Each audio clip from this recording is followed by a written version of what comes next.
Well, you will find if you choose to come here that our jobs are very kid focused. You have kids from 2 years of age to Emily and Sean are 10, 11 years of age, and it can be overwhelming because we're different, and the kids will pile on top. Some of the kids will attach almost immediately and will be pulling your hair and, oh, you're so beautiful, and wanting to love and touch and cuddle, and they might have snot and dirt and all kinds of market covered shoes, and they're climbing on you, and it's wonderful. But you have to also be patient in the fact that you are a commodity and you're very exciting for these kids because you're different. And at times it can be very exhausting to have 3 kids pulling on this arm and 2 on this leg, but it is something that you will learn to love and enjoy.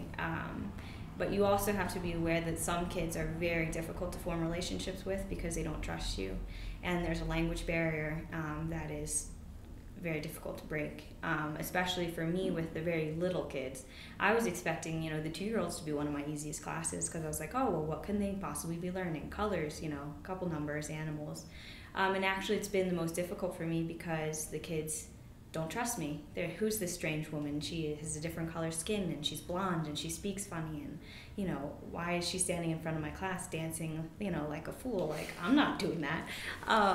And so the first couple weeks were very stressful because I would try with the little kids to get them to join in activities, and they just didn't trust me and didn't know what I was doing. And although in the beginning it can be very difficult and very stressful, if you have patience and tolerance and you show them that you're kind and warm, they will eventually turn around and come to you. And then the language barrier isn't so big because it's mostly about, your connection with the child and less about what you're actually saying, So if you develop a relationship through playing and, taking care of them when they fall down, helping them do, everyday things, they will learn to love you and follow you and listen to you and learn English on top of it all. So that's good.